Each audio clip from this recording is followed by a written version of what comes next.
بەناوی خوای بەخشندەی میهرەبان سڵاوتان لەبێت بەڕێزان هێرشی گروپە چەکدارەکان بۆ سەربنکەکانی ئەمریکا لە عێراق و سووریا ڕووی لە زیاد بوون کردووە پێی دوای نامار لە دوای 15 دەی ساڵی ڕابردووە 2023 تاوکوێزە زیاتر لە 115 هێرش کراوەتە سەر بنکەکانی ئەمریکا لە پێشاتێکی تازەشدا ڕۆژی شەممە 12 2023 بە دوو درۆن هێرشکراوەتە سەر بارگایکی هێزەکانی پێشمەرگە لە پیرمام لە سنووری پارێزگای هەولێر ڕۆژنامەی شەرق ئەوسەد باسی لەوە کردووە بە ئامانجگرتنی ئەو شوێنە نزیکە لە بارگای سەرۆکی پارتی لە بەرنامەی ئەمڕۆ قسە لەسەرەوە دەکەین بۆ هێرشە درۆنەکان ڕویان لە زیاد بوون کردووە بە دیاریکراوی ئەم پێشاتەش نەش بە ئامانجگرتنی هێزەکانی پێشمەرگە بۆچیە و دەکرێم هێرشانە ڕابگیرێن لێکەوتەکان چی دەبێت لەگەڵ هەرێک لە بەڕێزان دکتۆر جەلال حەسەن شارەزای کاروباری عێراق وەکاک کەمال ڕەوف نووسەر ڕۆژنامەنووس قسە لەسەر پرسان دەکەین سوپاسی ئامادەبوونتانین کاکتۆر بەخێربێن لەسەر تەلەبڕێستانەوە دەست پێ بکەین خوێنەوەی بەڕێزت بۆ ئەو هێرشانە چییە جگە لە بڵێن هەر پامی ئەمنی یاخود پامی سیاسیشیان تێدایە ئەو هێرشە درۆنانی کە کرابوون سەر بنکەکانی هاوپەیمانە ئێستا بۆ سەر هێزی پێشمەرگەش بڵێن هەیە ئەم کاتەیەوە بینەرانیش باش ڕاستەکەی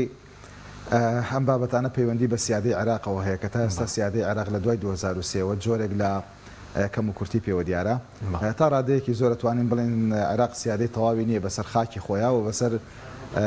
هیچ بەشێک لەو شوێنانەی کە مەفروزە سیادەتیایە هەبێت بۆیە ڕاستەکەی ئەکرێ بڵێن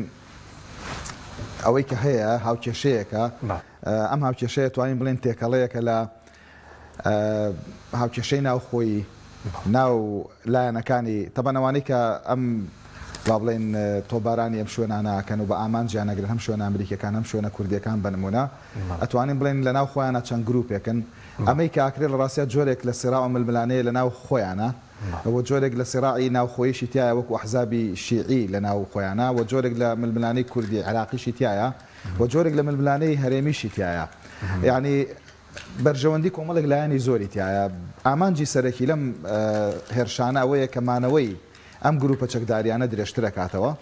و شەرعیەتی زیاتریان پێیە لە ناو خۆیان چونکە تا ئێستا خطابی سیاسی شیعی وەک هێزێکی زاڵ لە عێراقا لەسەر ئەوە بەندە کە هێزەکانی ئەمریکا هێزی داگیرکردن و ئەم هێزانە بێ بچنە دەرەوەی عێراق ئەمە خطابی مانەوەی هێزی شیعیە بەهێزی لە هەمان کاتە هێز ئەمریکیەکانیش ینی چەندێک لە ناو خاکی عێراقا بمێننەوە و چەندێک لیان بدرێت تەمەنی ئەو هێزانە درێژتر دەکاتەوە چونکە جۆرێک لە شەرعیەتیان بۆ دروست دەکاتەوە جارێکی تر بۆیە ڕاستیارێکی لە پشت دەم هێرشانە بکەری سەرەکیەکە بکەرە سەرەکیەکان دوو جۆر ئێمە هێرشمان هەیە ئەو هێرشانەی کاکرێتە سەر زۆنی سەوز حتمما دیارە سەرچاوەکەی زیاتر تورکیایە و ئەوەش باشکرا دیارە و ئەو هێرشانی کاکرێتە سەر ناوچەی زەرد و زۆنی زەرد زیاترەوانە هێزەکانی حەشدی شعبین چونکە بەردەوام جۆرێک لە تۆمەتیان بۆ هەولێر دروست کردووە کە هەولێر با بڵێن تا ڕادەیەک لەگەڵ ئەزمموی تورکیا زیاتر تێکەڵە نایە بچێتە ژەر هەژمونی ئێرانیەوە تا ڕادێکی ژەوەیان بۆ دروست کردووە کە پەیوەندی بە ئیسرائیلەوە هەیە بەس کۆی گشتەکەی ئەمانە هەمووی پەردەپۆشکردنی مانەوە و شەرعیەت پێدانی و درێژە پێدانی مانەوەی هێزە چەکدارانەیە ئەو هێزە چەکدارانە مانەوەیان وەک غیتاء و کەڤەرێک وایە بۆ هێزە سیاسەکان ئەم هێزە چەکدارانەی کە هەن بە هەموو با بڵێن ئەو هێزانەی کە هەن و هێزی چەکدارن پاڵپشتی هێزە سیاسەکانن بە ئاسایبی ئەهلی حەق و بە جەماعەتی بەدر و حتا بە دەوڵەتی قانون و ئەمانە هەمویان مانەوەیان ڕەبتە بەم هێرشانەی کە ئەیکەنە سەر هێزەکانی ئەمریکا و ڕەبتە ئەمەش بەرژەوەندی ئێرانیشی تایە و ئەمە ئێران بەشێکی زۆری ئەم هاوکێشەیە تەسەورەکە مەجوڵێنە بە تایبەت و هێرشانێک ئاکرێتە سەر ناوچەی زەرد بە تاکیدی و ئێران زیاتر لەمە ئەتوانین بڵێن ڕۆڵی کاریگەری هەیە و لە مەشە بەرژەوەندی ئێران بەس بۆچی گۆڕایە ئەم پێش بۆ سەر بنکەکانی ئەمریکا بوو دەچەوەی هەری بێت نزیک فڕۆخخانەی هەولێر بێ ئێستا گۆڕا بۆ سەر بڵێن بۆ وەزارەتی پێشمەرگە بڵاوی کردوەوە لە سنووری پیرمان بڵێم ناحیەی پیرمان لەوێ هێرشکراوەتە سەر ئەمە بەشێکی پەیامە بۆ پارتی ینی بە تایبەت کە لە ئێستاە ئێمە ئەتوانین بڵێن کۆمەڵی هاوکێشەی ئالۆز لە عێراقا بەڕێواچێ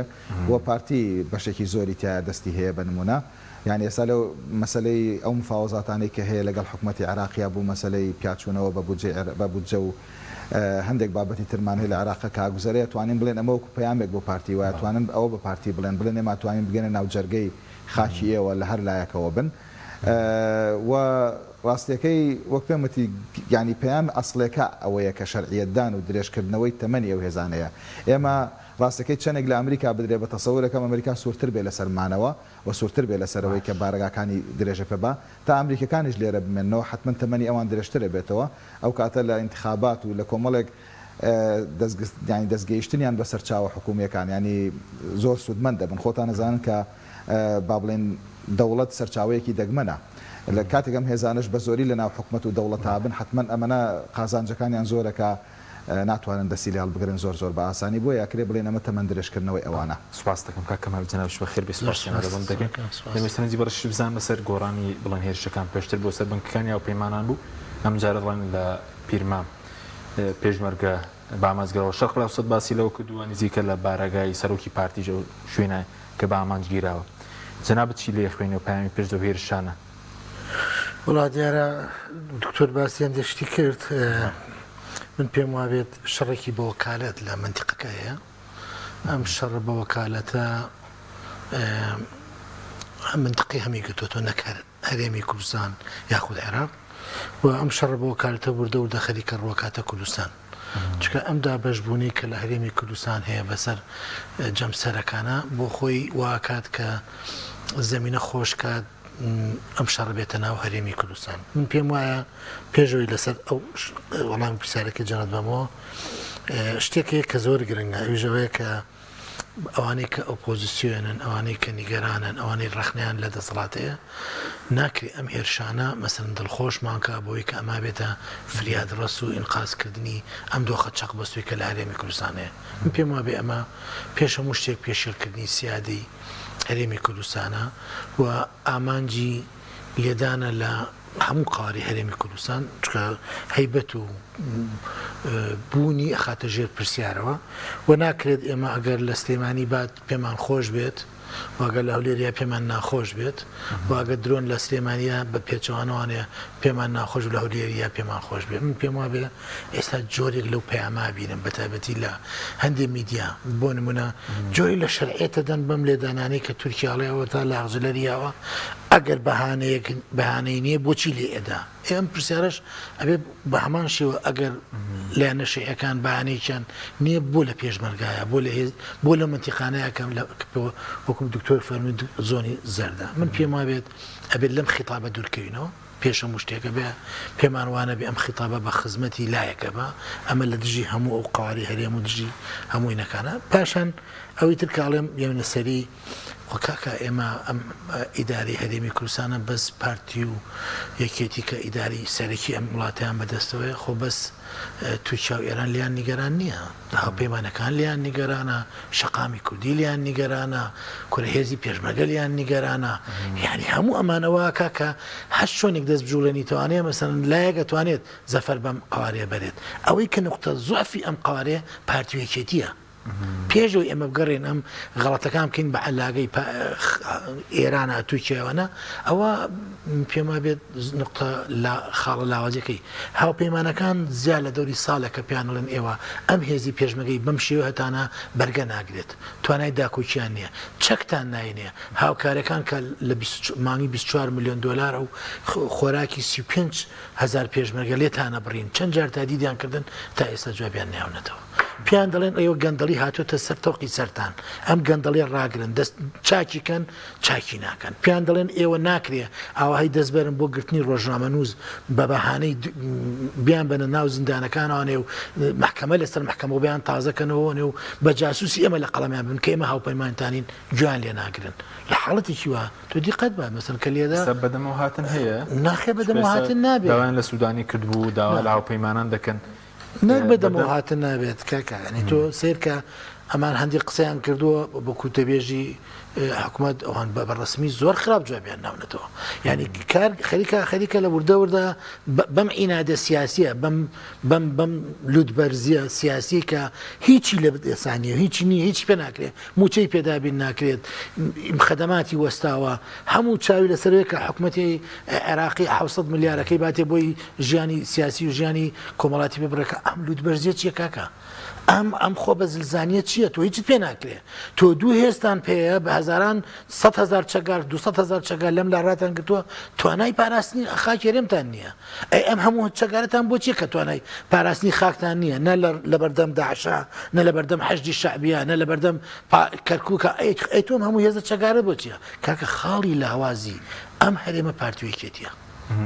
کەنادات پەروەرین کە ئەو گاپەی لە بینی جەماوەر ئەوانە دروست بووە گاپێکی زۆر گەورەیە ینی پێ وابێ بێ کە عێراق ئاگای لەمە نییە پێ وابێ سوودی ئێران سوودی لێوەرەگرێ عێراق سوودی لێوەرەگرێ تورکیا سوودی تۆ سەری ئەم تەناقوزە گەورەیە کە کاپێکە ینی هەر بە پارتی دموکراتی کوردستان خۆی بە هاوپەیمانی سەرەکی ئەمریکا ئازانێ باشە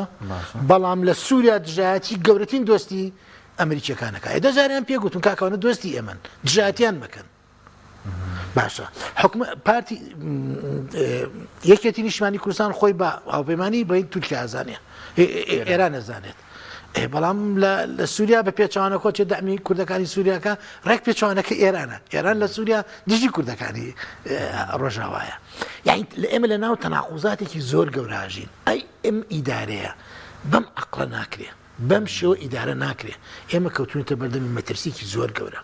ئەمەی کە جەنابەت باست کرد ئەوەی کە جەنابەت باست کرد کە لێدان هەیە لە هێزی پێشمەرگە ئەوەی من معلوماتمە بێکو معلوماتەکە لای جەنابەت چەکی تازیان هێناوە ساروخیان هێناوە درۆنیان هێناوە و هەسار ئێران نییە ئێستا رووسیاژە ناوەیە چکە شەڵەکە فراوانتر بووە ئەو شەڕێک کە ئێستا لە غەزاکرێ بەشێکی رووسیا لە پشتەوە ئێران نییە هەموو ئێران نییە ئێستا رووسیا لە هەرێمی کوردستان بەقوت موجودە ئامادەیە لە سووریا موجودە موجودەکەی چی رووسیا هەروەکو جگە لە کۆنسۆڵ و نوێنەرایەتیوان لە عێراق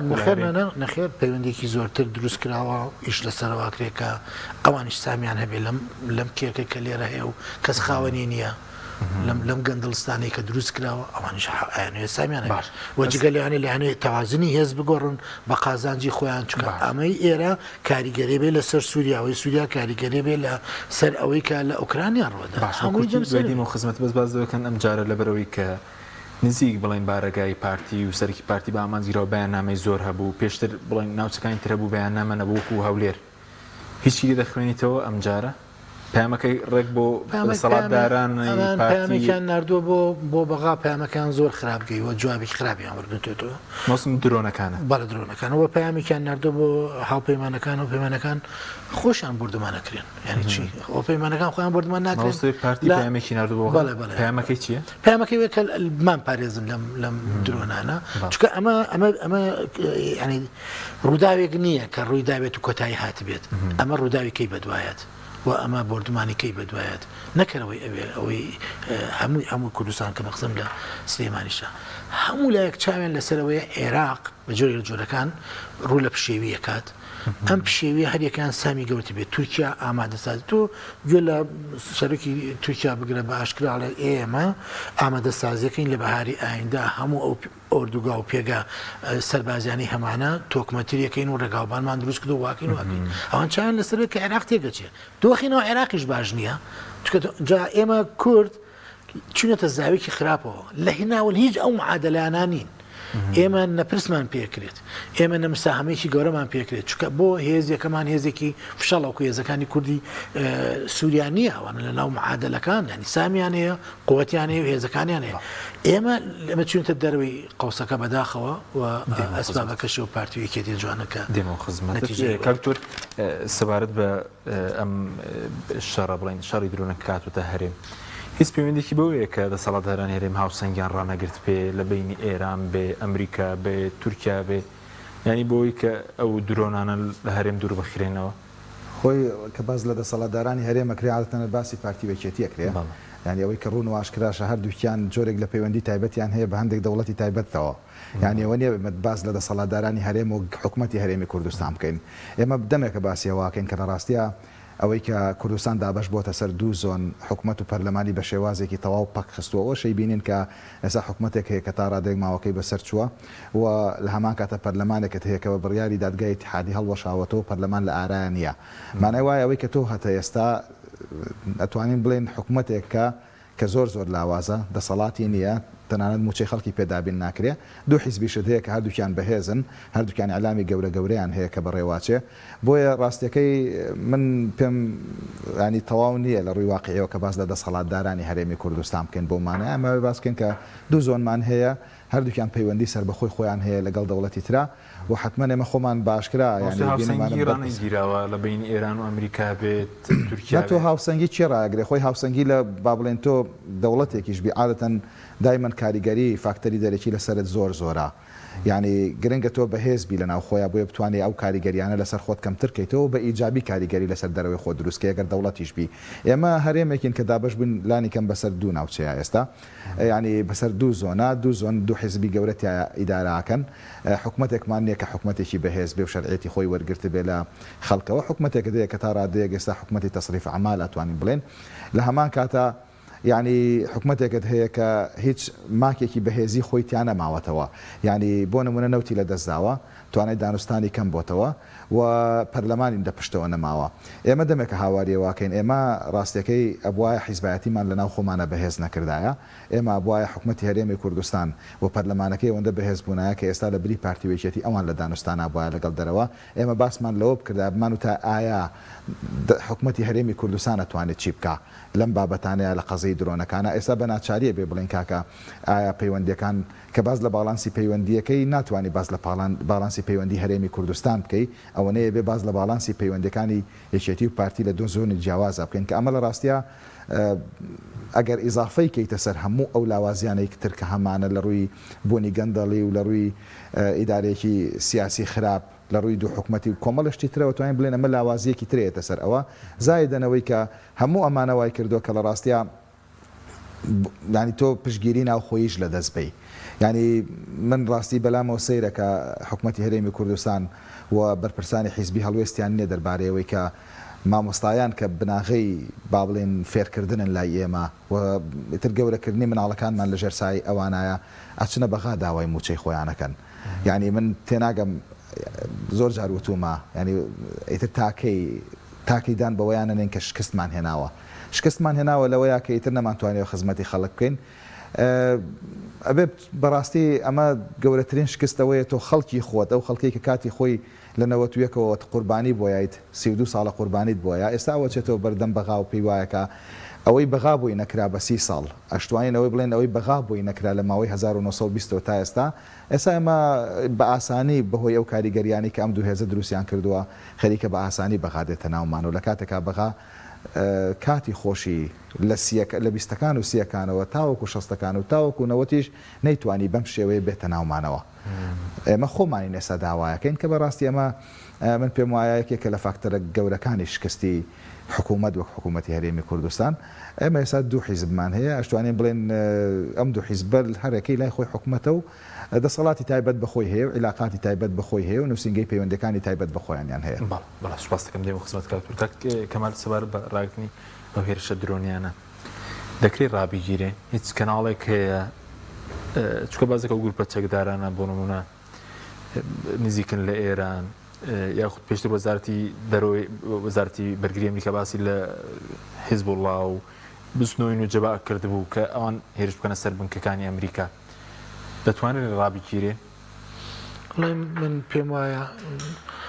تۆ کە هەرێمێکت هەبوو ینی قوارێکە دەبوو تەوەقع ئەکرێ معڕەزە ئەم قوارەیە لە شوێنێکی سیاسی ئاڵۆز دۆخێکی خراپ مەسەنوکۆی کە لە ناو عێراقەیە کە خۆی بۆ عێراق کێشەی گەورەی هەیە ئەبووە ئەمان پێشبینی وام کردایە مەسەن بۆ نمونە هەمیشە ئەمان گلەی ئەوان لێکراوە لایەن ئەو بیمانەکان ئێوە پەیوەندیەکانتان لەگەڵ حکوومەتی عێراقا بەقوتکەن ئەمان هاوپەیمانیان لەگەڵ پارتی لەگەڵ سەدر و سونەکانە بەقوتەکان کە دژی حکوومەتە ئەمانش لەگەڵ یەکێتیش لەگەڵ وەلایەکانە پەیوەندی بەقوتەکە کاردژی حکوومەتە ینی جۆرێک ئاڵۆزیکی زۆر هەیە و ئەمان هەرێکیان بە ئاراستەی خۆی کە بەرەبەرە ئەو گاپێک کە لە بینی پارتی و کێتیا ئێساگەردی قەتبەی گەورەترە بێ و کارگەشتەوەی کە ئەمان لە دادگای فیدرالی شکال لەسەر یەکتیەکەن غێر مباشین کارگەشتەوەی کە ینی مەسەن لەو تۆمەتانەی کە پێشتر یەکتریان بە قاچاقچی و دز و نەوە دز و هەموو ئەوانەی کە پێشتر لە سوسیال میداوەترا بە یەکتریڵێن ینی من پێم وانە بەم دۆخێمە بتوانین ئەگەر ئەم درۆانانژ نەمێنێت بتوانین مقاوماتی هەرێم بپارێزین ئەوەی کە هەرێم بە پێی خۆی بێنێتەوە لە ڕووی مەجگە لە شەڕی درۆنەکان ینی لە ڕووی ئەوەشەوە دەستوری شەوە خۆ قوارە هەرێم پارێزراوە دەتوانن کاکە ئەوان خۆ ئەوان ینی مەسەن بۆ منە کە تورکایەت بردومان دەکا بەهانەی پەکەت بۆێنێتەوە کەوان بردومان دەکەن بەهانەی ئەوە بێنەوەڵێ پەرلەمانی عێراق داوای کردووە هێزی ئەمریکا لە خاکی عێراق دەخۆنی تۆ لە بەغاتڕی لە خاکی عێراق و تحریمی کردووە پەیوەندی لەگەڵ ئیسرائیلەکان بکەن ئەوان پیان وە جارێ ئەسڵەن ئەم هێرشی درۆنانە لەسەر ئەوەیە کە حەجی شعبی پیان وایە شاندێکی ئیسرائیل هاتۆ بۆ ئەولێن ئەسڵەن داوای ئەو شانداکەن ئەو بانگشەیەکەن بڵێ ئەو بانگشەیەکەن فەرمی و داواکاری بڵێ داوای ئەویان کردو کاڵێ بێ و شاندەشمان تەستیم بکەن ئەوان داوایش شتی واکەن ینی ئەوان هەمیشە لە پاکەتە قەزیان هەیە جاوە چاوشەکاری یاخود لە لێ کۆڕینەوە ینی ئەو فەرمی داواکاری بە ڕسمی ئێران هەڵێ ئێمە کە بردومانی ماڵی شێخ ئینمان کرد بازمان کرد ڕابردوو ئەڵێەوە بنکەیەکی ئیسرائیلی بوو ئێمە کوتامان ینی ئەمان تۆ ناتوانین لەمەین قاز بیت و پێم وابێت پارتی دموکراتی کوردستان یا هەر هێزێکی تریش توانایی نییە حەدێک دابنێ بۆ کێت هەرێمی کوردستان و کێت چکە هەرێمی کوردستان کۆمەڵێک هەیە چ پێڵێن فڕۆکەخانەیە هەندێک لە فڕۆکەخانەکان لە بەرزی خۆ پارتیۆکێتیان نییە لە بەردەستی تەحالفی نێودەوڵەتیە ئەوان مارەتی خوا ناچۆکن جا کێ بە میوانمان نازانین ڕەنگە ئەوان معلوماتی تریان هەبێ مەسەن بۆ منەخۆ پارتی دموکراتی کوردستان کۆنتترۆلی بەسەر حەریرەوە نییە فڕۆکەخانەی حەریر لە حەریرەوە هێزە ڕوا بۆ سووریایەت لە ئەمریکاوەیە لە تورکیاوە ڕوا کەزاگای ینی تەفاسیلە لە ناو هینانیە لە ناو قایمەی سەفەرانیە ئەوەی کە لە هەموو دنیا هەیە من پێم وایە ئێستا چی بکرێت ڕێگە چارە هەیە ئێستا بۆنە ڕێگا چارە زۆر بوو ئەنی تۆ گەر میلەتێکە بێت ئیرادەی هەبێ بۆی بەرە ڕووبێتەوە تەمان ئەو سەری حەماسکە چیەکەن دەوڵەتێکی گەورەی وەکو ئیسرائیل بە هەموو کۆتی خۆیوانەیە دوو مانگە خەریکە شارێکی بۆ نەگیرەوە بە هەموو وێرانکاریەوە 20,000 کەسی لێ کوشتون ینی ئێمە ئیرادی هیچمانتیان نەماوە چکە بووە گەر تۆ حکوومەتەکە پێشتر خەمخۆری خەڵک نەبوو بێت نەیتوانێت بێ ئینسجام بکات و حکوومەتێکی موحەد و یەکگرتوو نەبێت هێزێکی یەکگرتووت نەبێت ئەین چۆن توانی مقاوماتکەی خۆتۆ ئەم درۆنە ئیسرائیل و هێن گیریان خواردو دەستیوانێت درۆنی حەمازە چێ ئیسرائیل قەسبەکات درۆنی رووسیە چێ ئۆکرانیا چێ رووسیا قەس درۆن هێنی نییە ئیلان مەگەڵ بنم هێزێکی نێودەوڵەتی لە خۆی ببورێت کە بەشێک لەو تەقەمەنیان ناتوانن ئێستا بڵێن ڕەدانەوەشیان سنووردار ئەمریکیەکان یاخود ئەو سیستەم بەرگریە هەیە لە سنوورێکی زۆر مەحدودایە ئێمە ناپارێزن هەرێم ناپارێزن بۆچی هەرێم بپارێزی کاکە هەرێم چۆن نەپارێزیە ئەو مقڕێکی خۆی پێ ناپارێزێ چۆن تۆ پارێزیە ینی بەڕاستی ئەمە داوایکی ناماخۆ لێ ملوانی بکەین ینی ئەو پاساوی بوونی ئێوە هەرێم تووشی کێشە دەبێت هێزەکانی یاوپەیمانان جا خۆ قسەکە لەسەرەوەی ئەمە داوای بکەین لە هێزەکان بڵێن بڕۆن دەروانە ترسیۆمانی حەجی شەویم جارە بە پیادە بۆمان بێن مەوسمەیەک لێ بمێن و نابێ شتێک بۆ هەرێم بکەن من پێم وانە ئەتوانن شتێک بکەن بەڵام ئەو شتە نییە کە ئێمامانەیە بمان پارێزیە چکە لە هیچ شوێنێکی دنیا نییە تۆ حکوومەتێکی لوودبەرزی ئاواتە بێ هەموو چاویش لەسەر بێ تورکیا و ئیسرائیل و ئەمریکا بتپارێزیە ئەمە چیە؟ یعنی لەکوێ چ وڵاتێکە وڵاتێکی تر بیپارێزیە بەو شێوەیە ئەبێ خۆی شتێکی هەبێ هیچ نەبێ خۆ بێ لەگەڵ خەڵکا بێ خۆی نەبێ پەرلەمانی هەبێ خۆی نەبێ حکوومەتێکی ئێکاکە خۆی حکوومەتمان نییە خۆ من هاوی حکوومەتە خۆیان بە اعترافی خۆیان نەڵێ لەم دوو دێگەڵەوە دەسەڵاتمان نییە ئێمەش دەڵێ من لەو دیوە دەسەڵاتمان نییە دابەشبوونێکی یعنی من پێ دەڵێم نەسیجی سیاسی و کۆمەڵاتی هەرێمی کوردستان شێوەوە سپاس دەکەم کاکتۆر دەتوانرێت سوودانی سەداوە کرابوو سوودانی مێرشانە ڕابگرێت یاخودەوەن لەسەری دەسەڵاتی سوودانی ئێستا لە پێشتری لەسەری مستەفا کازمی کە فەرماندەی هێزە چەکدارەکان بوو ماڵی ئەویش بردومان کرا فەرماندەی هێزە چەکدارەکان خۆی ئەم معادلە ئالۆزە بەشێکی پەیوەندی بەمانەوەی ئەوانەوە هەیە یعنی ئەمە خۆمان زانینەوە هێزانێک کە حکوومەتی عراقیان پێکهێناوە چێن ئەوە هەرە هێزە بە هێزەکانن کە لە ناو حەشدی شعبیەوە هەو هێزە گەورانە بەشێکی زۆریان هێزە وەلایەکانن ئەو هێزانن کە تایبەت وەلایان بۆ ئێران هەیە و مەشیان نەشاردێتەوە ینی باشکرا با بڵێن وێنەی قاسم سولەیمانی هەڵەواسن باشکرا خامنایی ڕابەری ڕوحیانە و باشکرا لەگەڵ ئێرانان و ئەجەندای ئێرانی لەناو عێراقا ئیشەکات. ڕاستە لەوانەیە محەممەد شیع سۆدانی بۆ خۆی کەسێکی تا ڕادێک تەکنۆکرات بێ و دوور بێت لە معادلەی وەلاییەوە، بەڵام بەناچاری لەبەرەوەی کە ئەوی هێناوەتە پێشەوە وەلایەکان بوون. بۆیە ڕاستیەکەی من لام زەحمەتە ئەو بتوانێت هیچ شتێک لەم بابەتەیە بکات. یعنی ئەوەی کە هەیە ڕەنگە بتوانێت بەیاننامە دەرکە وەکو کەسێک کە نوێنەرایەتی حکوومەتی عێراقیەکات وەکو سەرۆک وەزیران ئەتوانێت بەیاننامەیەک دەرکا ئیدانەیەکات. ئەمانە هەمووی شتی بەسیتن، هەموو کەس دەتوانێت ئیدانە بکە، ئیدانە کارێکی ئاساییە. بەڵام ئەوەی کە بێوێ و ینی با بڵێن نیەتی هەبێ و بتوانێت و هەنگاوی بۆ بنێمەیان زۆر زەحمەتە. ئەوەی کە کاریگەرە وەک باسمان کرد درۆنەکان دوو جۆرە، نین جۆرێکی ئێرانیمان هەیە و جۆرێکی تورکیمان هەیە کە دێنام ناوچانە ڕاستیە. هەرێکەی با بڵێن بابەتی تایبەت بە خۆیانیان هەیە، هەرێکەی ئەجەندای تایبەت بە خۆیانیان هەیە. ینی ئەوەی کاتوانە ڕایگرێتەن ها و دوو دەوڵەتە خۆیانن. چەند جار با بووە نمونە لێرە داوا لە با بڵێن لە زۆنی سەوز کراوەکە پەکەکە نابێت لەم ناوچەیە بێت و هەندێک حیزب هەیە کە گوایە با بڵێن بەناوی پەکەکەەوە لێرە نابێ ئەوانش بمێنن لە کاتێکە ئەمە کاک بافڵ بە خۆشیێر جوابیایە و لە شوێنە کاوتی ئەمانە هەمووی مۆڵەتی حکوومەتی عێراقیان هەیە لێرە حیزبن. من چۆن بتوانم مۆڵەتی حیزبێکی ڕێگە پێدرا و با بڵێن هەڵبۆشێنمەوە. هەمان قزیێش لەولاوە هەیە کە پارتی ڕاستە لە تحالفێکی بەهێزی هەبووە لەگەڵ مقتەدا سەدر کە تا ڕادێک جهەیەکی وەلائی نییە و لەگەڵ محەممەد هەلبوسیا کە سونەیە. بۆیە ئەمە توانین بڵێن کە ناتوانێت هەنگاو بنێت لەوەیان نییە کە نەیەوێت هەنگاو بنێت لەوەیە کە ناتوانێت هەنگاو بنێت لە ڕاستیات توانای ئەوەی نییە ومانەوەی خۆشی وابەستەیە بەوە و تەجروبەی پێشتریشی مستەفا کازمیشی لەبەر چاوەکە ماڵەکەی خۆیان کردە ئامانج دوو جار ماڵەکەیان کردە ئامانجوە لە یەکێک لە عملیەکانە مستەشارێکی خۆی کە ڕۆژنامە نووسێک بوو پێشتر تۆ با بڵێن تیرۆریان کرد کە مستەشاری کازمی خۆی بوو وادیشیە کە بکەرانی ئاشکرا بکە و ئێستاش تا ئێستاوە 4 ساڵی بەسەرات تێپەڕێت تا ئێستا نەک بکەرانی ئاشکرا نەکراوە کەس نازانێت چێ بوو. حتمما ئەوانە دیارن و دیارشن کە چێ تیرۆری کردوون، بەڵام حکوومەتی عێراقی دەسەڵاتی دەستگیرکردنی ئەوانەشی نییە کام باش ئەو درۆنە زیاتر پەیامەکە ئەمنیان سیاسیە ینی هەردووکیاتی خۆی پەیامەکانە کرێ بڵێن فرەلایەنن. ئەوەی کە هەیە بەک باسم کرد ئامانجێکی گەورەتر لە پشت درۆنەکانەوە هەیە. ئامانجە سیاسەکان با بڵێن ئامانجی حتمی ئەمە بریتە لەوەی کە تەمەنیان درێژ بێتەوە لە ناو حکوومەتە و هاوکاری ئێرانیشیان بەردەوام پێ بگا و تەمەنیان بە شێوەیەک درێژ بێتەوە بەردەوام دەستیان لە ناو دەوڵەتە هەبێ. هەتا ئەمریکەکان بۆ نمونە بەم شێوەیە بەردەوام زەختیان لەسەر بێ ڕەنگەمانەوەشیان درێژتر بێتەوە چکاوان بەدەر لە ئەجەندای عێراق ئەجەندای سووریایان هەیە، ئەجەندای شەڕی ئیسرائیل و غەزەیان هەیە، بۆیە ئەمانە هەمووی کۆمەڵی ئەجەندان بەیەکەوە. بۆیە تەسەور مەکە ینی بەم زوانە بەم درۆنانە ئەمریکا بتوانێت ئێرە بێوێ ئێرە بەجێبێڵەوە حتما شتێکی خەیاڵیە. ئەوەی کە هەیە ئەمە شەرعیە دەیاتەوە بۆ هێزە چەکداریانە انتخاباتی تریان لە پێشەوەیە لە ئێستاوە خۆ ئاماداکەن بۆ جۆرە انتخاباتانەی تر بۆیە ئەمە تەمەند درێژکردنەوەی ئەوانە دەستیانە لە ناو حکوومەتەوەی پێوەست بە ڕۆ سیاسی هەڵبژاردننی پەرلەمانی کوردستان بودجە ئەو چاوەڕێی چی بکەین لەگەڵ بەغدا. ڕاستەکەی ئەمە کۆمەڵە مەلەفی ئاڵۆزمان هەیە گەورەترینیان کە تا ئێستا ڕاستەکەی پەیوەندی ڕاستەوخۆی بە ژیانی خەڵکەوەی قەزەی موچەیە. لە ئێستاەوەی کە هەیە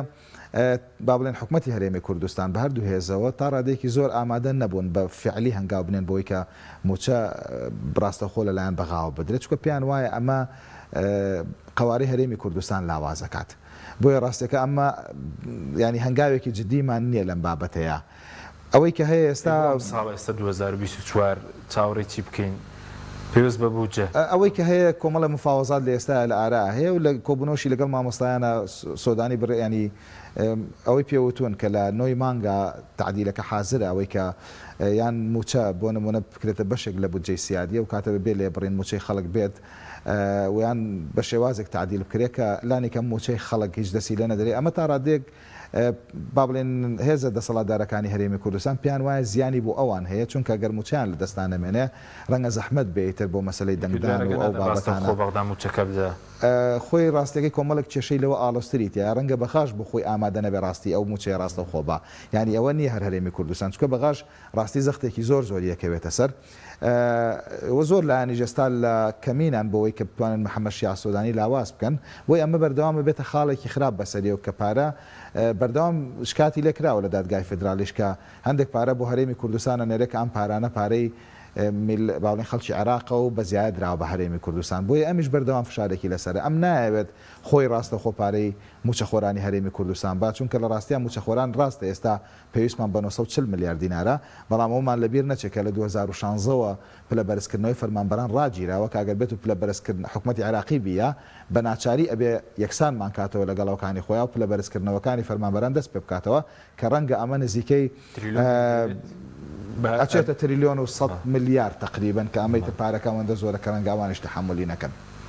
بەتەسەوەری من وە کێشەی ئاڵۆستریشی تایە لەم ڕێوانەیە معادلەی کۆمەڵە معادلەی ئاڵۆز بەیەکەوە ئیشەکان پەیوەندی بە چارەسەری کێشەی نەوەدات ناوخۆ داتای فەرمانبەران پەیوەندی هەموو وابەستەیە تا ڕادەیەکی زۆر داتای فەرمانبەرانێک لا بۆتەوە کە ئەمەی کە هەیە تا ڕادەیەک فعلیە هەنگاوی تری زۆر ماوە لەو بابەتێ بەس مقنعە تقریبا بە حکوومەتی عراقی داتای فەرمانبەران بەڵام کێشەی نەوت و کێشەکانی تر تا ئێستا لە ئاڵۆسترین کێشەکان کە کەمەڵ جەنابەت پێشبینی لە ڕۆسیاسێکە کە پێویستە بە هەڵبژاردن پێچی هەردووا بخرێت تازە لە بەرەوەی سکاڵای دادگای فێدراڵی دواخرا دیارە دەچێت حکوومەتی عێراق فرسەتێکی دەستکەوتووە یا بڵێن هێزەکانی کە باڵا دەستن فرسەتێکیان لەسەر هەرێمی کوردستان دەستکەوتووە بە ئاسانی لە دەستینیان فرسەتەکەەوە بۆ ئەوان زۆر فرسەتی هەڵبژاردن نەک هەڵبژاردن فرسەتێکیان کەوتە بەردەست حکوومەتی هەرێمیان بە زعیفی کەوتوتە بەردەست لە شوێنێکە حکوومەتی هەرێم زۆر عەزیەتیوانی داوە داوایانە کرد 50,000 بەرمیل بە نێیانەدا داوایانە کرد 100,000 بە نێیانەیە لە سەردەمی کابینەکانی پێشترا زۆر تەنازولیانەکە نەیان کرد حکوومەتی هەرێم ئێستا کاتی چۆتە پێشەوە کە کارتی مفۆزاتی پێ نییە مەسەن بۆ ئەو ساکە داوای مفۆزاتیان لێ کرد نەوتی فرۆشن غازی فرۆشت ئێستا کە بە ڕسمی لە دوای ئەو دادگای تحکیمی فەڕەنساوانە ئێستا حکوومەتی هەرێم ئەمەی بەدەست نەماوە یعنی کارتی نییە بڵێن نەوتەکە فرۆشم بۆەوە نەبوونە دوم کەوتە فراغی ئینوانێ دەستوریوانێ دادگای فدرالی بڕیاری داوە ئێستا ئێمە لە فراغێکی سیاسی و هیناژین حکوومەتەکەمان تاو بووە پەرلەمان بەسەر چووە ئەنجومەنی پارێزگاکان وای بەسەر هاتووە موچەت پێ نییە ینی زەخت لەسەرەوە تا گوشاری درۆنی تورکی و حەشد لەسرە ئەلم هەرێمی کەوتە بەردەست من پێم وایە ئەوانەی کە داوایەکەن زۆر لەوە زیاتر کە ئەلانیان کردووە داواکارەکانی ئەوان ئامانجەکانی ئەوان زۆر زیاتر لەوەی کە مفۆزاتی لەسەرەکەن داتای فەرمانبەرانوانە شتێکی زۆر ڕۆتینە ئەوان داوای مەتارەکەن ئەوان داوای سەرسنوورەکانەکەن ئەوان داوای هێزی پێشمەگاکەن کە بخرێتە سەرین ئەسڵەن ئەوان داوای ئەوواکەن وەزارەتی مالی ئێمە وەزارەتی ناوخۆی ئەمە ببە بە مدیریەتێک لەسەر لەبەردەم وەزارەتەکانی بەغایە ئەو داواکارانە هەمی هەیە من وازم 6 ماه حومان پێشتر لە مخابلێک ئەمانم باس کردووە کە ئەم مفۆزاتانە کە ئەمانەیکەن ئەمە خۆشخەیاڵیە حکوومەتی ئەو مەسەرەن ئەو چوارچەوەی کە ئێستا ئامادە کراوە وردە بە حکوومەتی هەرێمەڵن من پێم وابێ ئەمان تا ڕادێک هەندێکیشیان قوبڵ کردووە مەسەن ئەوەی کە جاران بدوتە لیژنەیەکی چاودێری دارایی عێراقی سەردانی وەزارەتەکانەکە چون بەگەژیانە بەڵام ئێستا دەرگایان بۆ کردوونەتەوە ئەڵێ وەرە کاکە وەرە پەلە بکەن تۆ دیقەت بن چەند شاندی ئەماچێتە بەغا هەر ئەبرومان چوو کاکە ئەوان خۆ ئەزانی چۆن جوابێنە هەر جاری بیانێکیان بۆ دزنیان نێرنەوە ئەم پارێشی کە ئینێرێن ئەمەی کە حیسابن سوودانی نێرێ ئەمە لە میزانی دەرناچی ئەمە قەرزە تۆ سبێنی ئەگەر میزانیش موافقە لەسەر میزانەکەی ئەم قەرزانە بێت بیتەوە یعنی تۆ لەم حیسەی ساڵی ڕابردووە ئێمە لە میزانەیە هیچمان حیسەمان نەبووە ئەو پارەی کە پێمانراوە قەرزە ئەگەر ئێستا جارێکی تر لەگەڵ حکوومەتی هەرێمە بگەنە ڕێکەوتن ئەم پارانە ئەبێ بە قەرزیان گرتەوە کاکە تۆ قەرزی کۆڕەکە لایە قەرزی زەریبە لایە ئەم بینانە بەم شێوەیە ناڕوە ئەوانە هیچ سەردەمێ بوو کە دۆخینەوە عێراق خراپ بوو هێزەکانی مەسەن شیعە کێشە و نینی خۆیانیان هەبوو ئێستا جۆرێک لە یەکگرتوویەکیان بۆ خۆیان دروست کردووەم ئیتاڕۆ ناچەنە پڕە لە کێشە پڕە لە گەندەڵینەوە ئەوانیش بەڵام لەسەر و ئیرادەی ئێمەوە نیستا ئێمە دەسەڵاتدارانی هەرێمی کوردستان پارتیوێکی کارێکیان کرد ماڵیان ئەوە بێ ئێمە یەخسوتە ژێر پێ یعنی ئێستا ئێمە رازین بەو ژێر پێکەش ئەوان ئێشتا لێمان قوبوڵ ناکەن ئەی گوشن هەتا چۆن ئێمە کاتی خۆی ئەوانمان گوشی تا تەڕێیان تیابوو ئەوان ئێستا ئێمە گوشن هەتا تەڕاییمان تیابێ ئەوە مەسەرن بۆ نمونە لە ساڵێکە 3 مانگ 2 مانگ 3 مانگ موچەت نایرێتە فەرمانبەری داما و مامۆستای داماوە ئەبێ قبولیکە باشە دوایەوە تەرفیع پێ ناکرێوکەی دکتۆر باسی کرد ئەبێ قبولیکە پاشان دوایی خەڵک وای هاتووە خۆی چێ بۆ بەغاڵێ وەرە کاکە موچەکەم خەرە سەر میزانی عێراق ینی جاران ئەمە بۆیە خەڵک ئابرووی خەڵکیانە بن لەسەر شتێکی وە لەبەرە وردە من پێم وابێ ئەجا یەکشت ماوە کە بیکەن هیوادارم دەست بۆەوە نەبن کە ئەوەی وێرانمانەکە ئەویش گرتنی دروستکردنی حەجی شعبی کوردیە بەس ئێستا ئێستا 2000 بردووە 2000 کەسیان بۆ قوات خاصەیە قوات خاصە 10,000 کەس دروستەکە لە عێراقا 2000 کەسیش کوردیتە ئەمان مشکلە نییە بەس بیر لەوە بکەنەوە لە کەرکووک لە ناوچە دابڕەوەکە کوردیەکان لە خانەقین دانی برین قایمە وەرگرن برین حەجی شعبی مانگی بە 800,000 من پێم وابێ لە زەرفی 2-3 ڕۆژە 40 بۆ 50,000 گەنجی ئەماچێ بێ بە حەجی شعبی کوردی اینجا ئیتر قاعدەکەی کێ ئامانجەکەی کێ مشکلەی نییە بەشێکی ڕەتفعلە بە پارتی و یەکێتی بەشێکیشی ئەم وەزع ئابووریە کە دروستیان کردو بۆ خەڵک ینی ئەم ئەزانیت تۆ سەی تاریخکە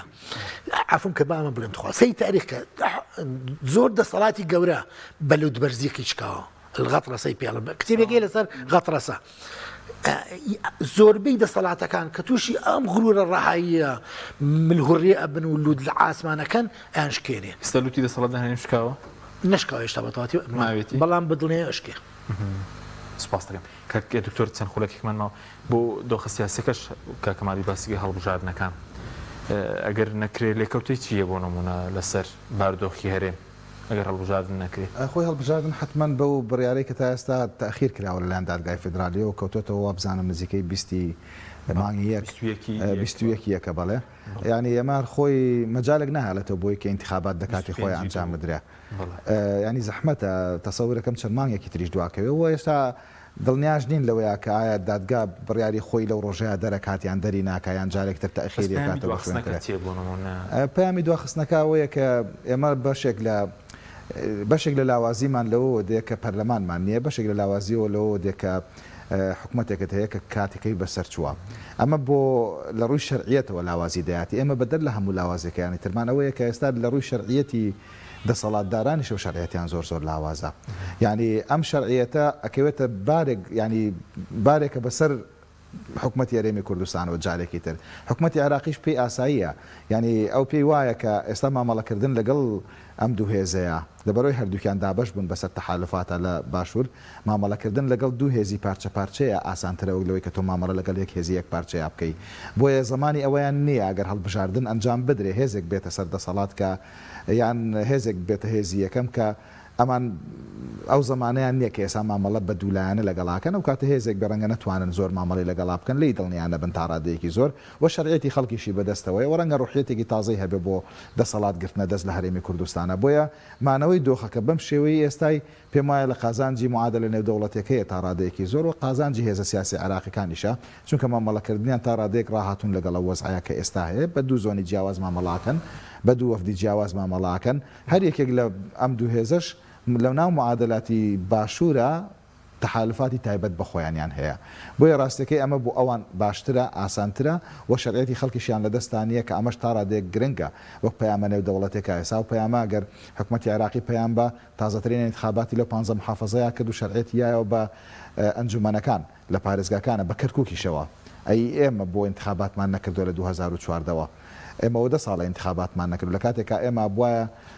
هێزێکی دیموگانی قوارێکی دیموکراسی بووینە تەمەمان درێژترە لە دیموکراسیە سوپاسان دەکەم بۆ سوپاس بۆ بەرزان دکتۆر جەلال حەسەن